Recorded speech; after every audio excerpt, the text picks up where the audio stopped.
इस तरफ मॉल में लगी 22,000 की चपत और शिखा के ताने मेघा के दिल में किसी जहरीले तीर की तरह धंस गए थे। उस रात उसे नींद नहीं आई। चांद की रोशनी में अलमारी के ऊपर रखा वो फटा हुआ मरमेड ड्रेस का पैकेट उसे किसी राक्षस की तरह घूर रहा था। एक एक ताना उसके कानों में गूंज रहा था। MRF के टायर, टेंट ट्राई करना चाहिए, नकलची बंदरी। मेघा की आंखों से आंसू बह निकले, पर ये आंसू दुख के कम और स्वाभिमान पर लगी चोट से भरे गुस्से के ज्यादा थे।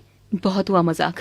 अब ये मोटी सबको दिखाएगी कि अगर वो खाने पर आ सकती है तो तपाने पर भी आ सकती है। इस शिखा की जुबान पर ताला तो मैं ही लगाऊंगी और इसी 22,000 वाली ड्रेस को पहन कर लगाऊंगी। अगली सुबह घर में एक नया सूरज उगा था, या यूं कहें कि मेघा के रूप में एक नया संकल्प जागा था। जहाँ रोज वो पराठों की सुगंध से जागती थी, आज वो सबसे पहले उठकर स्पोर्ट शूज पहनकर पार्क की तरफ जा रही थी। पार्क में उसने कुछ फिट लोगों को योगा करते देखा और जोश में उन्हीं की तरह सूर्य नमस्कार करने की कोशिश की। पर जैसी वो झुकी, उसकी कमर में ऐसा चर्र का साउंड आया जैसे कोई पुरानी अलमारी का दरवाजा खुला हो। बड़ी मुश्किल से वो सीधी हुई और लंगड़ाते हुए दौड़ने की कोशिश करने लगी।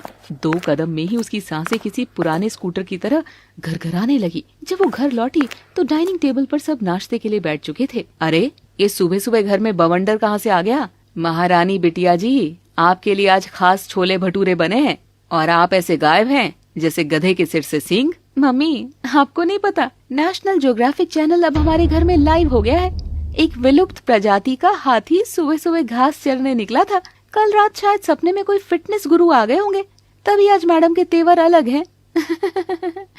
पसीने में लथपथ हाफती हुई मेघा शिखा को बस घूर कर चुप हो जाती है। उसका चेहरा लाल था और सांसें तेज चल रही थी। कोई बात नहीं, उड़ा ले खिल्ली छोटी, पर ये पसीना नहीं है, मेरे फैट के आंसू है जो मेरे शरीर को छोड़ कर जा रहे हैं। हाँ। दीदी, आप ठीक तो है? बैठिए, मैं पानी लाती हूँ। नहीं अदिति, मैं बिल्कुल ठीक हूँ। आज से बस मेरी जिंदगी का मेन्यू बदल गया है। No oil, no sugar, only salad and struggle, बस। ओहो, स्ट्रगल। दीदी, आपसे एक दिन तो ठीक से चला नहीं जा रहा और बातें तो देखो जैसे माउंट एवरेस्ट फतेह करके आई हूँ। वैसे डाइटिंग का डी भी पता है आपको, या बस गूगल करके how to lose weight in 10 days वाला वीडियो देख लिया? ये फैट है दीदी, फोन का बिल नहीं जो ड्यू डेट पर भर दिया। बरसों का चरा काटने में बरसों लगेंगे। हाँ, लगते हैं तो लगने दो, मैंने बस तय कर लिया है। और तू चुप कर, फैशन की दुकान, तुझे क्या पता, इरादे चट्टान जैसे हो तो पहाड़ भी रास्ता दे देते हैं। ये तो बस थोड़ा सा फैट है, मेरा नाश्ता मैं खुद बनाऊंगी। मेघा ने फ्रिज से लौकी, करेला और नीम के पत्ते निकाले और उसका जूस बना लिया। उसने हिम्मत करके एक घूंट पिया और उसका चेहरा ऐसा बन गया जैसे उसने जहर पी लिया हो, और वो उल्टियों पर उल्टियां करने लगी। तभी शिखा वहाँ आई। अरे, नहीं पिया जाएगा। कोक, थम्स अप पीने वाले कैसे ये कड़वा रस पियेंगे? ये मेरा डिपार्टमेंट है, लाओ जरा मैं भी टेस्ट करूं। ये कहकर शिखा ने एक घूंट पिया और फिर जो हुआ वो देखने लायक था। जहाँ मेघा एक घूंट में उल्टियां फेंकने लगी थी, शिखा ने वो एक सांस में गटक लिया और उफ भी नहीं किया। छी, ये क्या है? जहर है ये तो। मम्मी, ये मुझे मारना चाहती है। भाभी, एम्बुलेंस बुलाओ। हाँ, नौटंकी। अरे बड़ी बहन, जो तुम्हारा डाइटिंग है ना, वो तो मेरा वार्म अप है। ऐसे रोज 3 ग्लास भी आती हूँ मैं। बढ़िया ही शिखर चढ़ने वाली। हाँ, अदिति को देखकर बड़ा बुरा लगता है कि मेघा कुछ करना चाह रही है, लेकिन शिखा बार बार उसकी टांग खींच रही है। लेकिन शारदा ने आज ही रोहित के कान भरकर अदिति का मुंह बंद करा दिया था। अदिति, तुमको माँ ने समझाया है ना कि तुम मेघा दीदी और शिखा के बीच में मत आया करो, तो क्यों दोनों के बीच में चिंगारी बन जाती हो यार? चिंगारी नहीं तो रोहित, मैं तो किसी भी बात पर भड़काने की कोशिश नहीं करती हूँ। मैं तो मुद्दा ही शांत करना चाहती हूँ। तो मत करो ना कोशिश। तुम क्यों धर्मपुत्री बन रही हो? देखो अदिति, अगर तुमने तुम्हारी आदत नहीं छोड़ी तो मैं तुमसे बात नहीं करूंगा। अरे, ये दोनों तुम्हारी नंदे जरूर हैं, मगर मेरी सगी बहनें हैं। मैं इनके साथ बचपन से रहा हूँ। हो जाएंगी दोनों लड़ भिड़कर अपने आप ठीक। ठीक है, मैं चुप ही रहूंगी। कोई ये बात क्यों नहीं समझ रहा कि दोनों में से एक को अगर ज्यादा सताया गया तो ये नोकझोंक रिश्ते की बड़ी दरार बन जाएगी। दिन बीतने लगे। मेघा का संघर्ष जारी था। एक दिन उसने चुपके से वजन तोलने वाली मशीन निकाली। उसे पूरी उम्मीद थी कि 1 हफ्ते की मेहनत के बाद कम से कम 4-5 किलो तो कम हुआ ही होगा। वो मशीन पर चढ़ी और कांटा बस 500 ग्राम हिला था। तेरी हिम्मत कैसे हुई? 500 ग्राम? तू भी इस शिखा से मिल गई है क्या? खराब है तू, चाइनीज माल। हाँ, फेंक दूंगी तुझे मैं। ये कहकर उसने मशीन को पैर से हल्का सा मारा ही था कि शिखा आ गई। क्या हुआ दीदी, मशीन भी सच बोलने लगी क्या? तुम्हारे वजन से बेचारी की आत्मा कांप गई होगी। मेघा गुस्से में वहाँ से चली गई। शिखा उसे रास्ते से भटकाने का कोई मौका नहीं छोड़ती थी। एक दिन जब मेघा सिर्फ खीरा खा रही थी, शिखा ने ऑनलाइन गर्मा गर्म चीज बर्स्ट पिज्जा और चोको लावा केक मंगवा लिया। शिखा जानबूझकर मेघा के कमरे के दरवाजे पर खड़े होकर उसे ललचाने का ट्राई करने लगती है। वाओ भाभी, क्या पिज्जा है, देखो दीदी ये चीज, ये कैसे नदी की तरह बह रहा है, ये तुम्हारी सारी डाइटिंग पर भारी पड़ेगा, एक बाइट में जन्नत।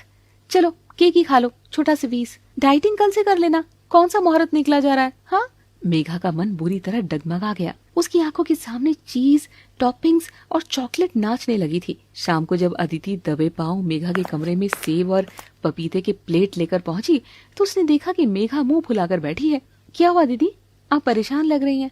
मुझसे नहीं होगा ये सब अदिति, मेरा मन छोले भटूरे खाने का कर रहा है। शिखा सही ताना कहती है। हाँ हूँ मैं मोटी, पर मैं मोटी ही ठीक हूँ, कम से कम खुश तो रहती थी। दीदी ऐसे हिम्मत हारेंगी तो कैसे चलेगा? आप ये सब शिखा के लिए नहीं, अपनी जिद के लिए कर रही हैं। मैं जानती हूँ कि आप उस 22,000 की कीमत के लिए कर रही हैं। सोचिए, जब आप उसी ड्रेस में जाएंगी और शिखा और बाकी सबका मुंह देखने लायक होगा, तब आपको कितनी खुशी मिलेगी। अदिति की बातों से मेघा फिर से मोटिवेट हो गई थी। वो वापस वर्कआउट और डाइटिंग में जुट गई। अब शादी में बस 1 महीना ही बचा था। एक दिन मेघा ने अपनी एक पुरानी कुर्ती निकाली जो उसे टाइट थी। उसने उसे पहना और वो थोड़ी ढीली थी। मेघा की खुशी का ठिकाना नहीं रहा। उसे लगा कि उसकी मेहनत आखिरकार रंग ला रही है। आखिरकार शादी में अब चंद दिन ही बचे थे। मेघा का दिल जोर जोर से धड़क रहा था। उसने उम्मीद और डर के साथ उस मरमेड ड्रेस के पैकेट को खोला जिसे अदिति ने बड़ी सफाई से सिल दिया था। दीदी मुझे पूरा यकीन है ये आपको जरूर फिट आएगी। मेघा ने गहरी सांस ली और कांपते हाथों से ड्रेस को पहनना शुरू किया। ड्रेस कंधों और कमर तक तो किसी तरह आ गई, पर पेट और पिछाड़ी आकर अटक गई। मेघा ने सांस अंदर खींची, पेट को सिकुड़ा, हर संभव कोशिश की, पर जिप इंच भर भी ऊपर नहीं चढ़ी। कपड़ा तनकर खींच रहा था और ऐसा लग रहा था कि सिलाई फिर से उधड़ जाएगी। मेघा का पूरा चेहरा सफेद पड़ गया था। उसने शर्म से शीशे में खुद को देखा। उसका चेहरा पसीने से भीग गया था और आंखों में हताशा साफ दिख रही थी। महीनों की मेहनत, भूखे पेट सोना, शिखा के ताने सहना, सब एक पल में व्यर्थ लगने लगा। तभी कमरे में शिखा और शारदा दाखिल हुई। मेघा को ड्रेस में फंसा हुआ देखकर शिखा की हंसी छूट गई। मम्मी देखो 22,000 का स्टैच्यू। दीदी हिलना मत, हम बाहर टिकट लगा देते हैं, अजूबा देखो का। मैंने तो पहले ही कहा था हाथी कभी चींटी नहीं बन सकती। अरे कोई इस ड्रेस को बचाओ, कहीं ये फिर से शहीद ना हो जाए। 22,000 तो गए पानी में। रहने दे मेघा, तुझसे ना हो पाएगा, मत परेशान रह। आ बाहर आजा, पनीर की सब्जी और लच्छे पराठे बने हैं, वो खा और मस्त सो। जिसका काम उसी को साजे। ये सब शिखा को ही सूट करता है। अब मान भी ले कि कुछ कपड़े और कुछ खाब बस पतले लोगों के लिए ही बने होते हैं। चल अब कोई ढीला ढाला सा टेंट जैसा सूट निकाल ले कल के लिए।